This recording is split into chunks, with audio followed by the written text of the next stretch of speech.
Hey everyone, and welcome to episode number 23, one of my favorite numbers because of Michael Jordan, actually, of the World of Presentations podcast brought to you by us at 356 Labs. My name is Boris. I'm the founder of the company. However, today, as with the last, probably 10 or 15 episodes, it's not about me because yet again I have a guest, someone who is going to join us at Present to Succeed, someone that I was, chasing for a month, maybe. He's just showing on the video, maybe.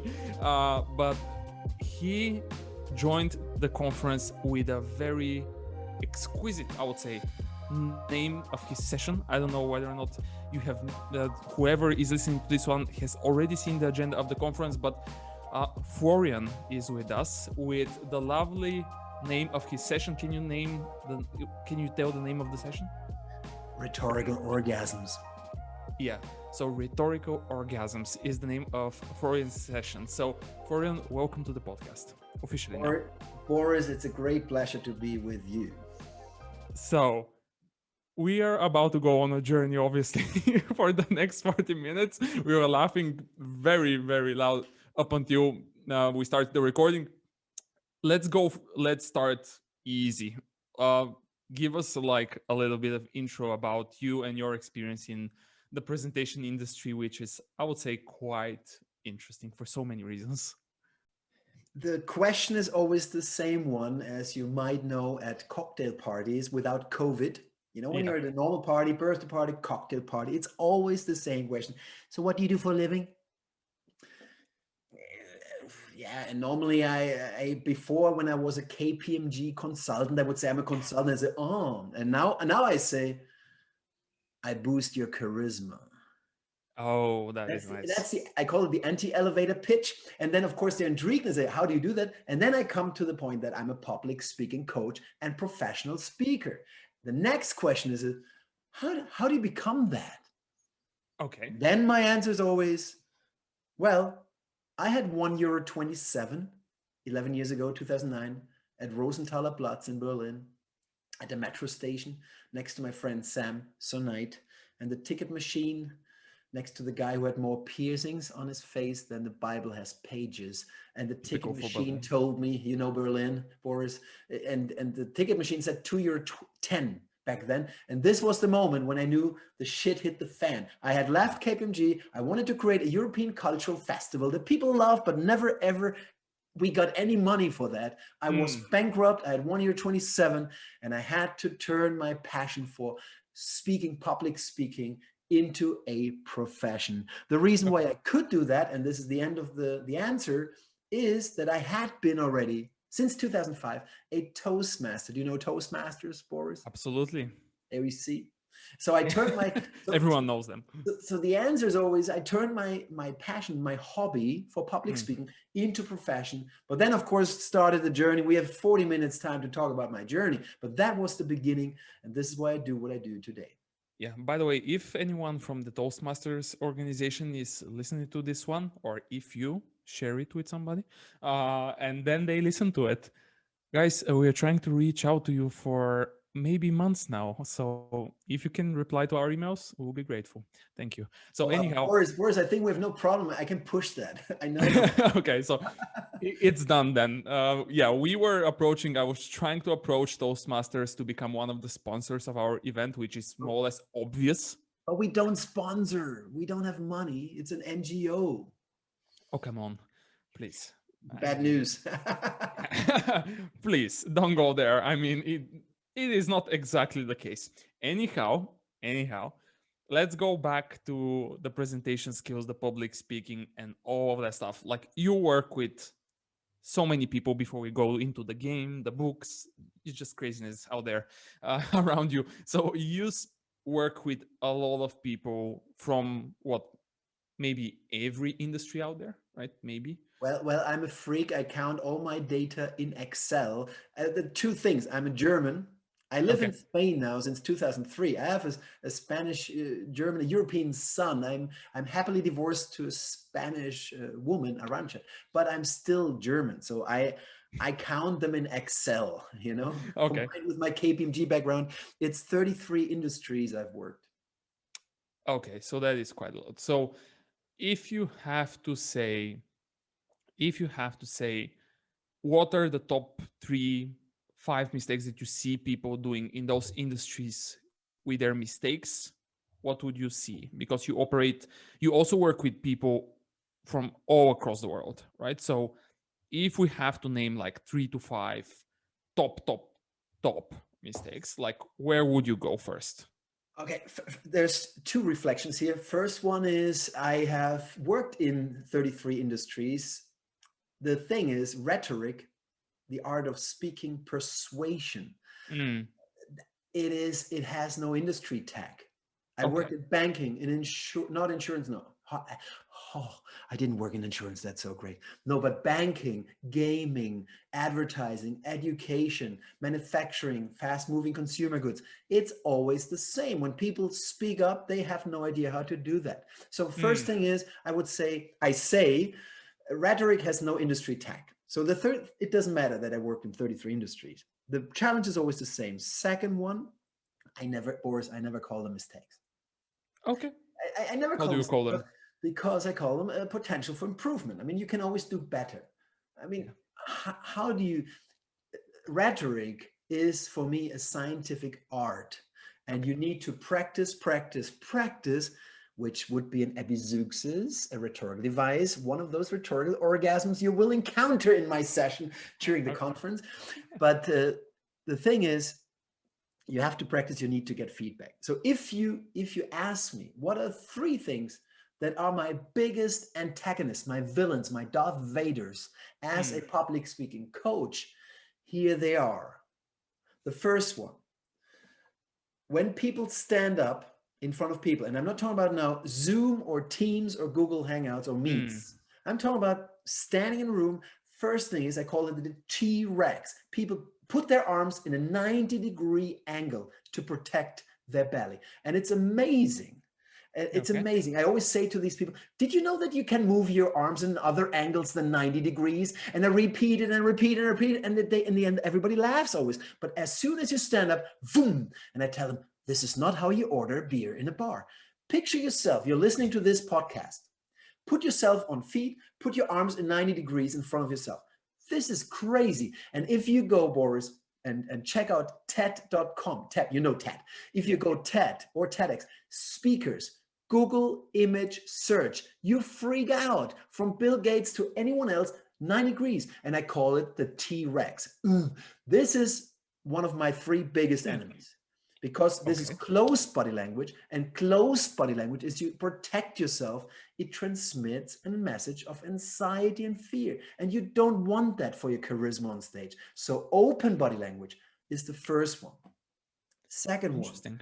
The T-Rex thing. I like that. I like that. a very, very small thing. It's a very important one in terms of logos. Logos, the word, the speech, structure, logic. One of the 3 pillars of rhetoric, the art of persuasion of Aristotle. Well, you don't see this in the podcast, but now I show Boris Aristotle. Here's Aristotle, Boris. You have that on your desk? Of course, Darth Vader, Aristotle, an onion, a buffalo. Here's many things. This is the new world. You need a lot of objects in your online presentations. Anyway, so there is a little element. Like when you want to persuade people in the opening, give a message. Like, let's say, come to this conference. Mm, It's a very simple message, okay? Come to this conference. 4 words, it's simple. And then comes this element that hardly anyone I work with does, which is, and there are 3 reasons for that. okay. 3 reasons, 3 benefits, 3 reasons. Could be 2, could be 5. 3 is the magic number, but this is what I call the signpost.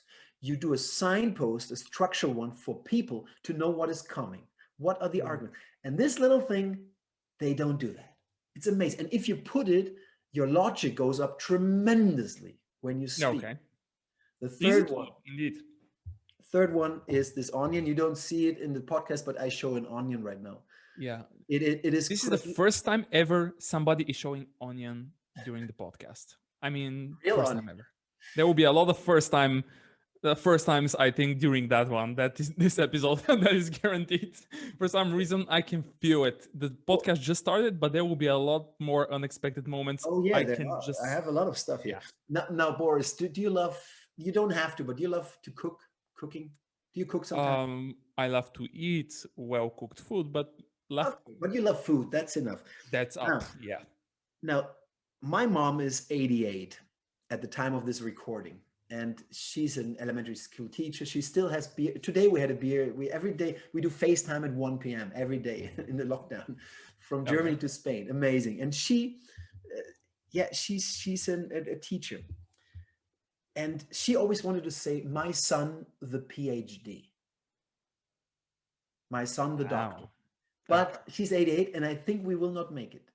Okay. I've been, though, a guest professor in the renowned business school in Barcelona, IESE Business School, IESE, for 10 years. And I can tell you, if one day, Boris, I do a PhD, I have my topic. And this is the third thing that people can change right away. Okay. We are incapable of giving specific examples. It's crazy. People speak generically all the time. All the Okay. time. I went to many cities. I lived in many cities. I went to many countries. I love food. I had a normal childhood. It goes in, out, adios, amigo. Mm. It's not sticky. It's not memorable. It's not emotional. It's nothing. So you need to give examples. And examples are like onions. Okay. You can Makes peel sense. them and peel them and peel them. I went to many cities like New York and Brooklyn and that museum, and I met this girl and there and the kiss on Brooklyn Bridge where you cannot walk. You see, this is an onion. You have to give examples to be sticky with people. And that's why I love so much, and here I stop, that you call your one trait, you call it story. Yep. You know that exemplum, my session is on rhetorical devices, by the way. An exemplum Yep. comes from this, is an example, an anecdote, or story to make a moral point. This is where it comes from. But if you don't have examples, anecdotes, or story, you cannot make a moral point, and you cannot say, I lived in many cities. There is no point. So give examples. Third potential for improvement. Yeah. All of them seem like not that hard to kind of incorporate, right? I mean, doesn't have it. They don't sound hard at all. However, you probably, if we have to kind of say something about those three, first of all, you obviously need to know that you need to do those, and then you need to plan for those, right? I mean, you need to spend like time in kind of preparing for doing all of the three things that you mentioned. And I don't know for you, but what we are seeing, and it will be interesting for me to hear your opinion, is whether or not you see a lot of people spending time on their preparation when they're about to deliver a presentation. What do you see with your customers? Are they really taking it seriously and spending the time needed, or are they trying to kind of just go there? I have been doing this for the last 10 years. I don't need to prepare or rehearse. It's okay. I just heard that Benjamin Franklin, one of the founding fathers of the United States, who signed in 1776 the Declaration of Independence, he said, we're going to have a good first president. What comes afterwards, we don't know. And he definitely didn't know Donald Trump. But That's true. Benjamin Franklin once said, failing to prepare is preparing to fail. Now, this is something that we as speakers, we know. You know it, I know it, we know it. Do people invest a lot of time in preparation? No, they don't. That's my experience. But the problem is that you don't know where to go. Well, how did I prepare presentations back then at KPMG as a business consultant? You open the computer, you switch, you turn on PowerPoint, you create First thing. weird handout slides, you go somewhere in a room and talk to them. It is horrible because I didn't know how to do it. Public speaking is a skill. And for skill, you need tools, and you have to practice the tools, and you need to nurture your skill. And in my trainings, my signature exercise is the speech structure building, which is nothing, it's not rocket science. It's a Greek temple with the foundation, 3 pillars, a roof, a magical element, which is the drain pipe to go back to the foundation, to the beginning, and with little between the blocks, transitions. And this, in 4 steps, you can build any persuasive talk. This, in my trainings, is the biggest take-home thing for the people. They have a tool, and every time they tell me, Florian, finally I have a tool and I know what to do, because I didn't know at KPMG. And this is why, if I give you more time to not do what to do, will it become better? So if you prepare more, not knowing what you do, it will not improve. If you prepare, you need to prepare well. And for doing that, you need to know how to do it. That's it. Yeah. And you have wrote quite some books, I would say. One of it, Plus, is actually in front of me. I also have props, see, on the video. Oh man, I love this. Now I see, by the way, the lag that you were talking about. But you, in this one, there are just so many bite-sized advices. I mean, so many. How many are they? 108. 108. Why do you remember this number? Because I wrote the book. Okay, that's simple answer. That's a simple answer. So that was kindly arrogant. Yeah, but kindly coolish, coolish in a cool way. Anyway, you wrote the the patterns for better communication. You also have some other books. Like, what is it? What made you wrote those books? Like, what happened there? Is it because of the PhD stuff? Like, are you going to use that material for your PhD thesis somehow? Well, there's always a reason, no, to everything. Okay. I told you that with my Samsonite and in Berlin, no money, and that's how I started. And when you have no money, I borrowed money a little bit here and there, 50 euros from Hernan, a Spanish guy, friend, and I survived a couple of weeks in Berlin. And then what do you do in Berlin when it doesn't go well? Well, I drank, and a lot. I partied a lot. Berlin is a very tough turf. If you can drown easily. And then at one point, I had already my Rose from Malaysia, my new girlfriend. I was not so happily divorced back then yet, but still, we were not together anymore. So I had my new girlfriend. And then I remember one morning, I wake up in Berlin, and on the phone, 25 messages, I'm exaggerating, but not a lot. 25 text messages back then from my ex-wife and 25 text messages from my new girlfriend. And it was definitely clear that what the fuck are you doing with your life? And so I go back to Barcelona. I had the flight ticket still. I go back and Rose picks me up. I go to the old flat, empty already, had to move out, no money anymore.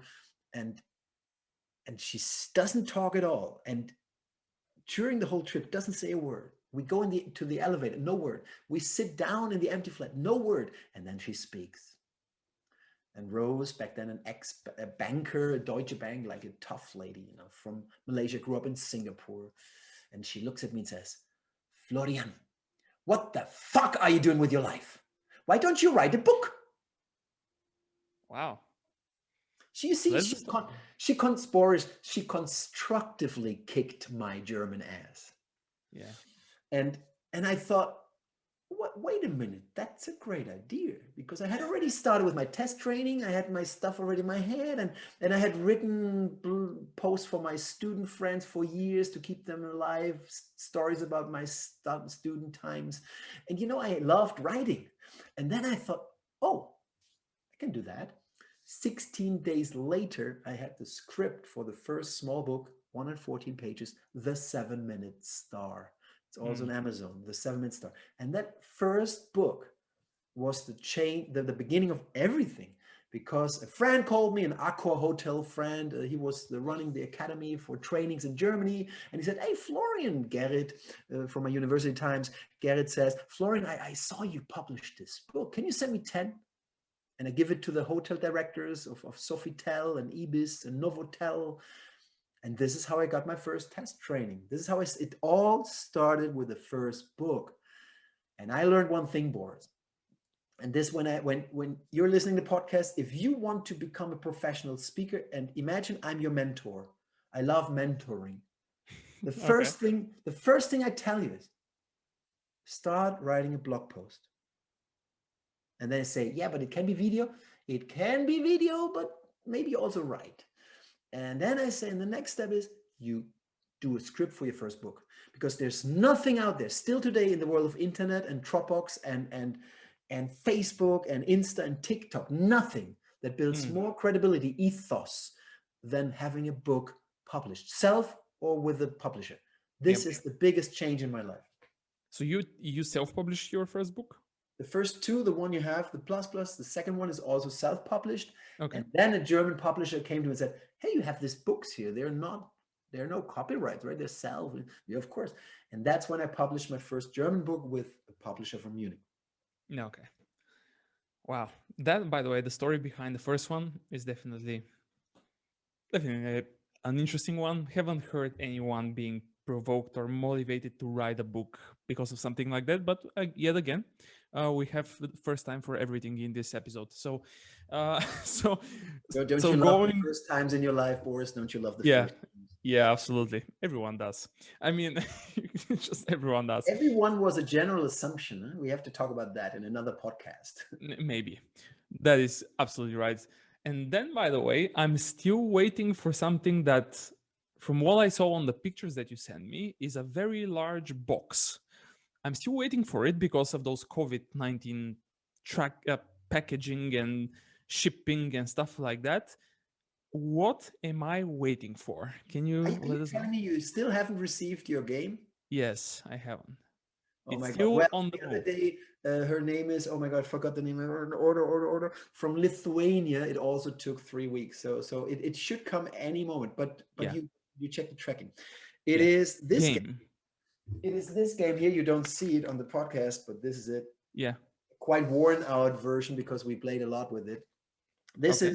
is Rhetoric, the public speaking game. This is Okay. a 7.5-year-old project at the time of the recording.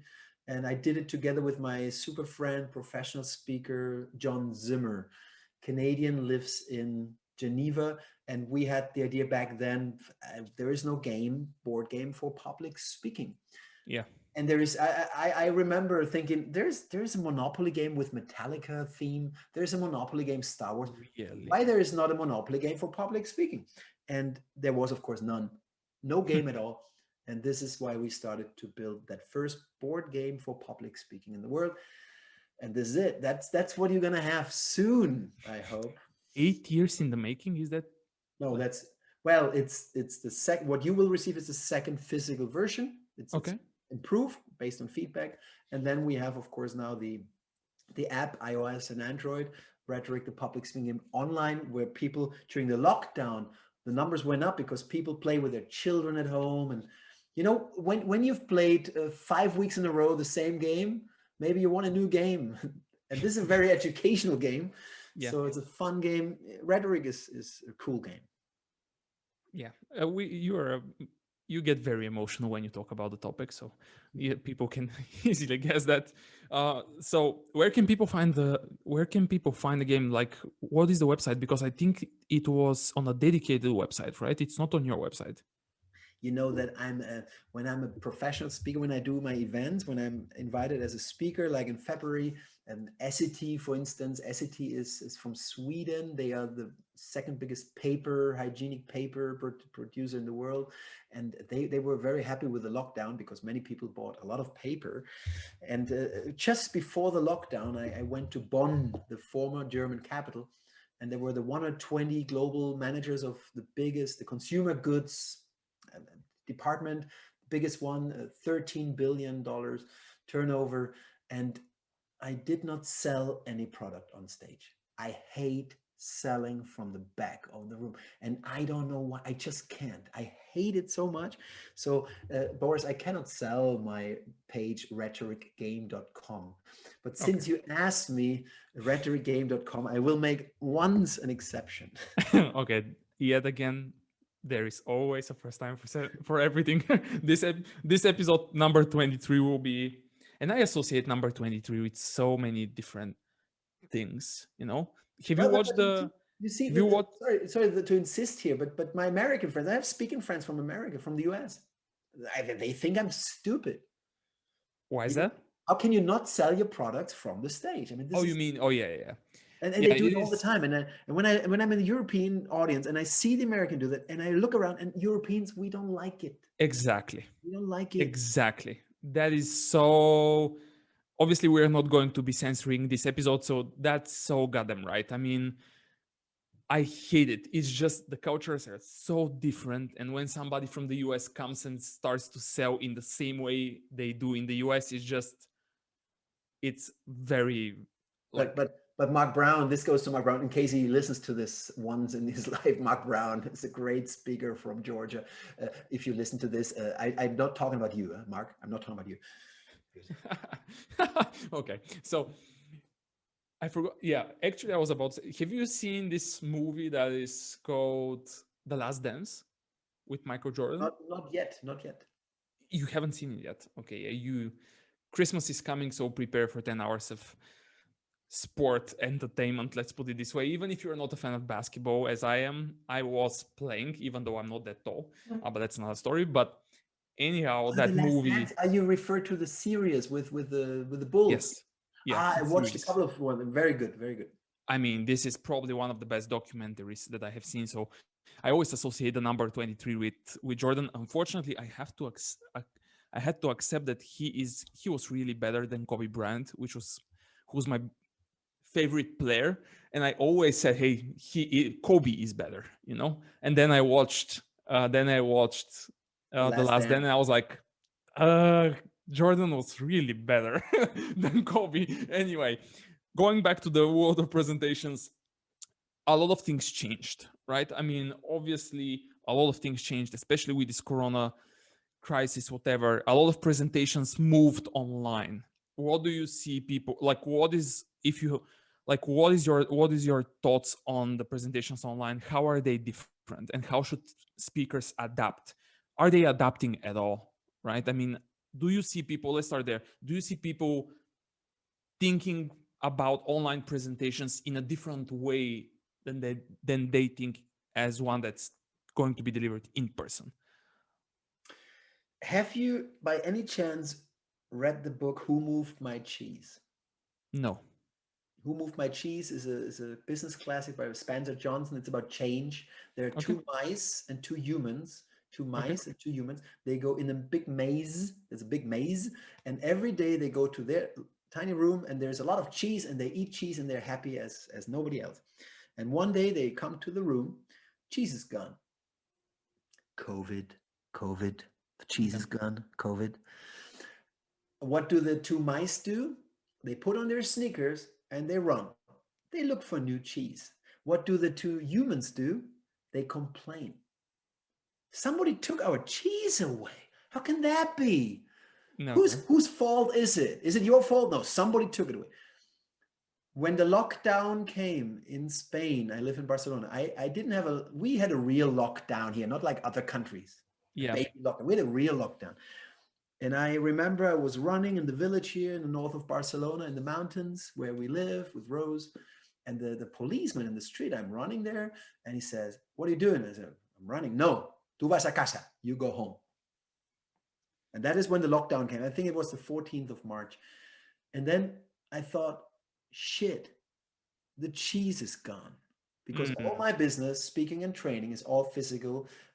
Till then, in 15 countries and all this stuff. Last year, 2019, was by far my most successful year. It was going Mm. up, and full utilization. Yay! The cheese is gone. And now comes the problem, Boris. For about a decade, I would say, online sucks.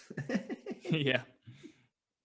You can never transmit the same energy, like in a room. It's not the same. Forget it. Online sucks. The online courses, no way. YouTube, who needs that?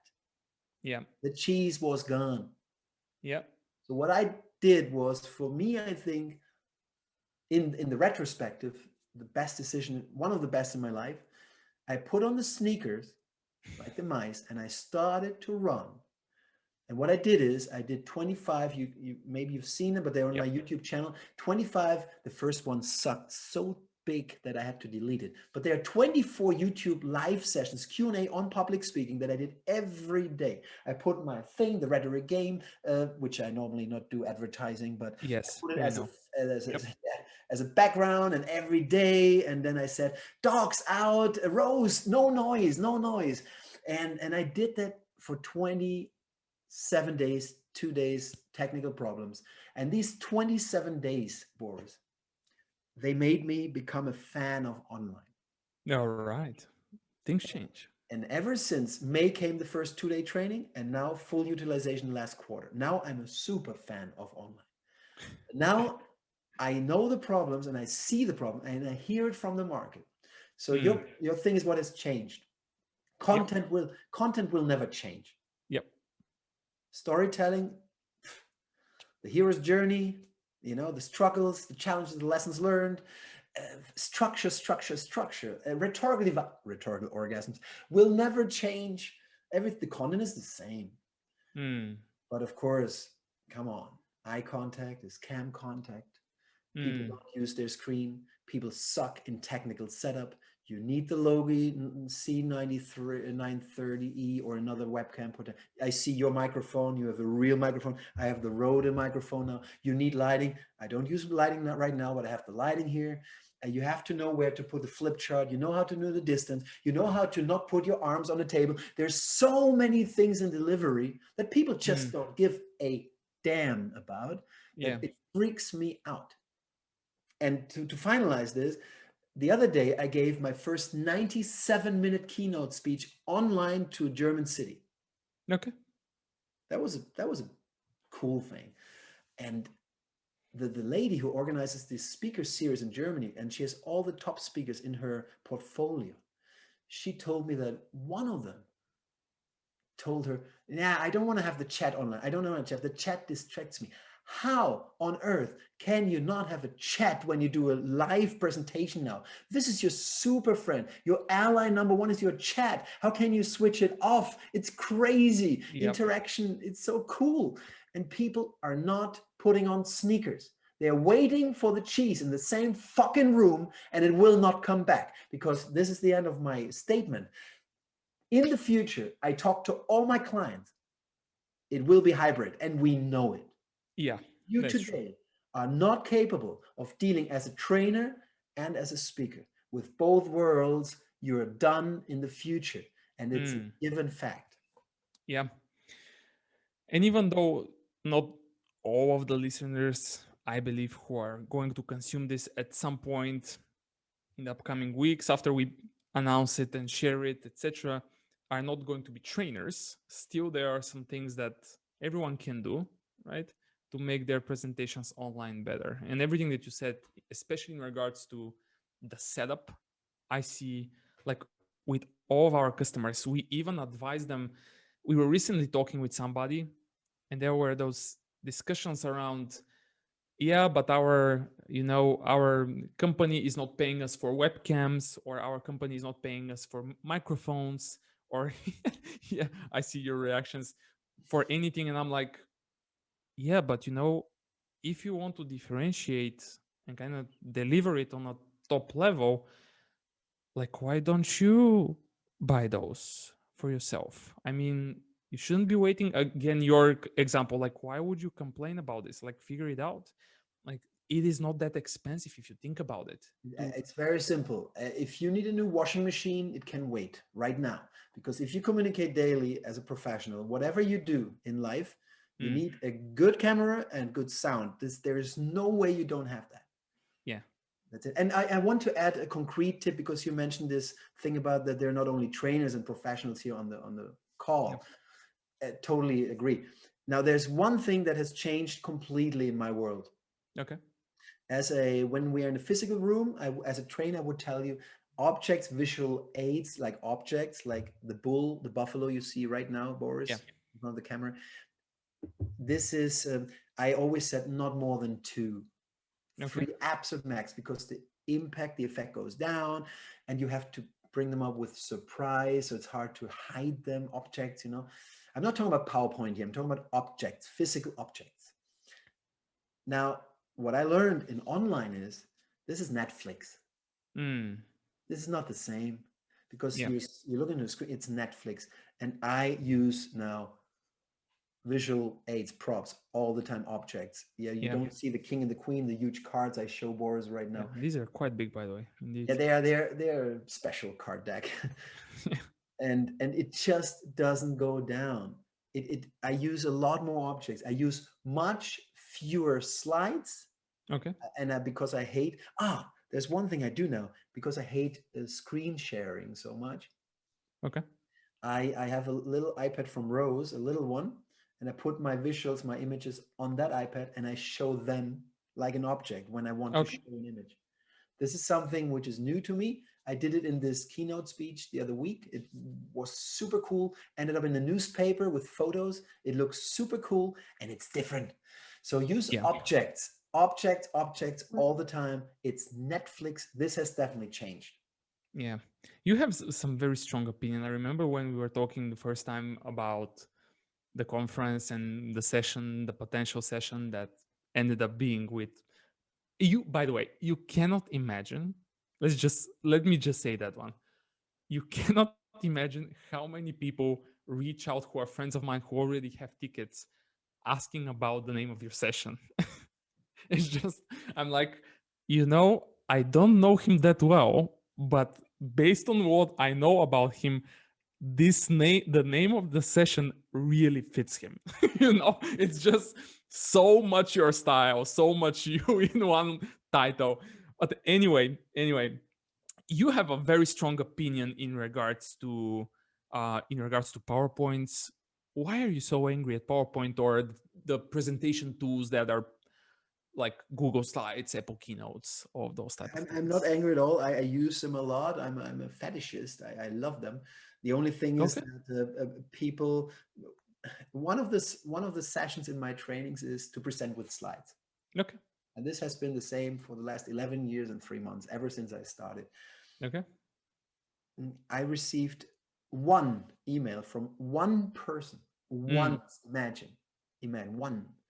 Florian, I sent you my slides, but I sent you 2 slide decks. So the first one would be more like a handout sitting on a table to go through some report. And the other one is what I would like to present with a screen. Is that okay? And I was like, oh my God. Yeah, that is unheard of. Finally, somebody gets it. I receive always one slide because I ask for the slides, 6 slides max, before the training. And that's a mean thing because they do it on day number 2, and then they had the full day of storytelling, of structure, of metaphors, of dramaturgical buildup, of twists, of humorous patterns, of objects, and then they have to present their shit, the boring shit, with slides, and they vomit, and then they say often, Florian, can I send you a new slide deck tonight? And I say, send me a new slide deck. I will not use it, but that's a very good exercise for you. I have it already on my computer. So what this guy did, he sent me 2. And this is what I preach for the last 11 years and 3 months. Create 2 slide decks. So you create your handout slides. And then when you present with a screen on Zoom, on Meets, on Teams now, it doesn't matter. On a screen in an audience, at a conference, at your event, need slides that do not replace my speech, my story, but complement my speech. And when you complement your speech, in my world, I first create a speech and then I switch on the computer. Before I switched on the computer and created slides. Now I create a speech and then I switch on the computer. And then I complement my speech. And then I learn, Boris, I have more power in my point. So what I hate is presenting handout slides on a screen. What I love is slides. So it's hybrid. Well said. I mean, I have to agree that was like very well said. It's like, even for us, it is, I don't know what's your thought on this, but it is to me still shocking, that I was, before the company and everything, the company is on the market for 5 years now, but before that I was an IT guy speaking like all across. And for those 10 or 11 years that I'm kind of looking at this presentation space, it is stunning. Like, it is stunning that nothing in the way people approach their slides for 11 years, 10 or 11 on my end, hasn't changed. But it's great for you, my friend. You have And endless then that's what we say to everyone that we work with. How great an opportunity that is.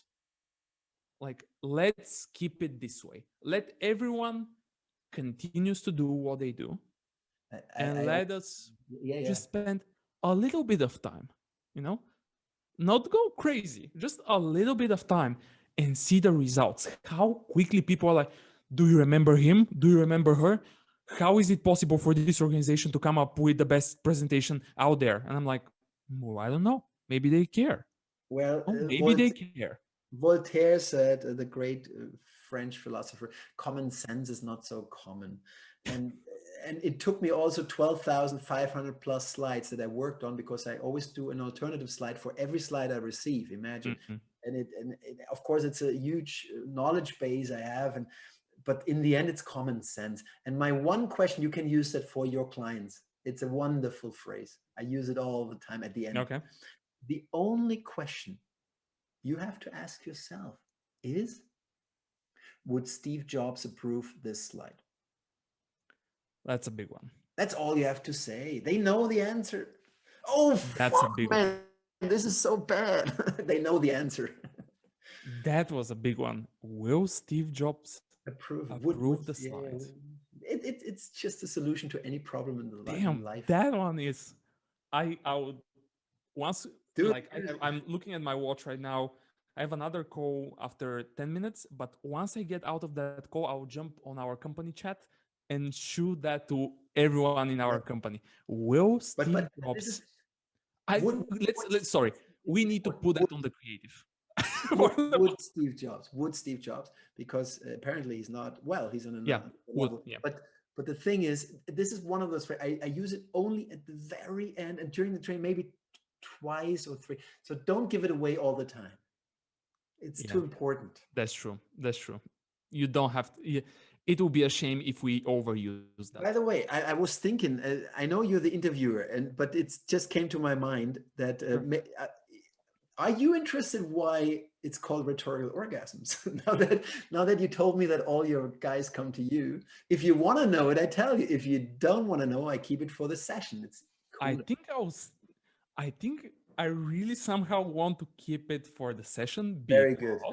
Because you know, I watched the video with the Kinder, by the way. I watched the YouTube video, by the way. Everyone, just showed him a Kinder egg. We will link your YouTube channel for sure. But the reason why I will keep it for the session is because I will be the moderator of the storytelling track, right? Which means that I'll be part in moderating your session. So that makes it easy for me, right? And Eva from our team will be moderating the design track in the first day. So yeah, that was, by the way, quite intentional. I really wanted to moderate the storytelling track, but that is a completely different story. So I left the design for her.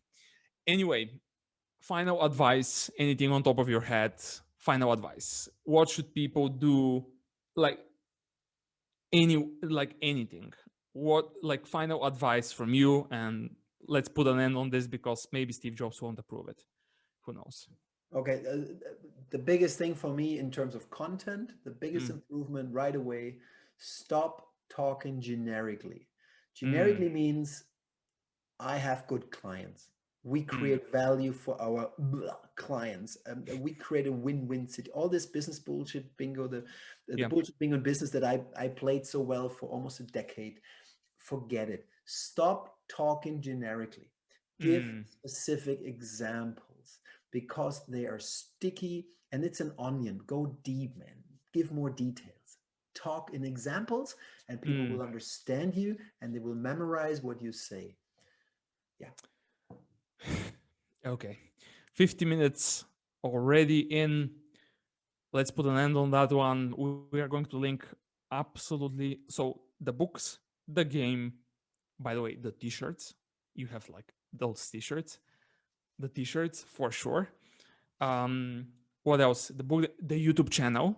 And what is the best place where you communicate with people and chat with people? Is it LinkedIn? Yeah, now it's LinkedIn. Yeah. Okay, Insta so and LinkedIn, but LinkedIn is definitely the one. yeah, so LinkedIn, and then we'll share that all over the world with the question: would Steve Jobs approve that slide? Right? I mean, that was. I really like that. I'll save that for myself and always quote you, by the way, on that one. Give you the credit. I took him as an illusion, as a rhetoric device illusion to have to use him. But yeah, I love to say that one. Yeah. Did you, by the way, come up with this? Yeah. Or humbly bold? Humbly bold. You want to hear it? Of course. What's that? Oh, humbly bold would be to say, of course. Okay, cool. So okay, let's stop it here. For sure, we can speak about presentations and everything related to presentations for who knows how many more hours.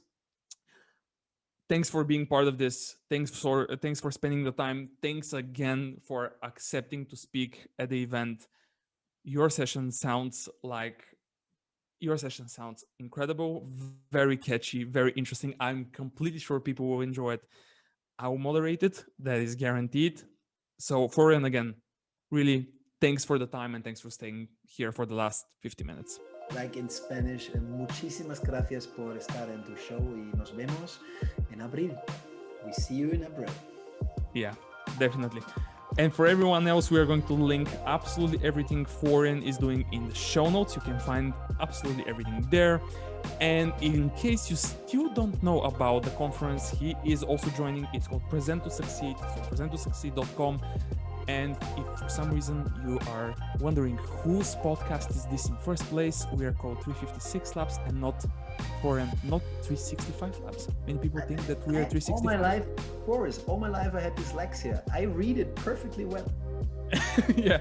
So if you want to know more about our agency, it's 356labs.com. So until the next episode, hope you got some great ideas and see you soon.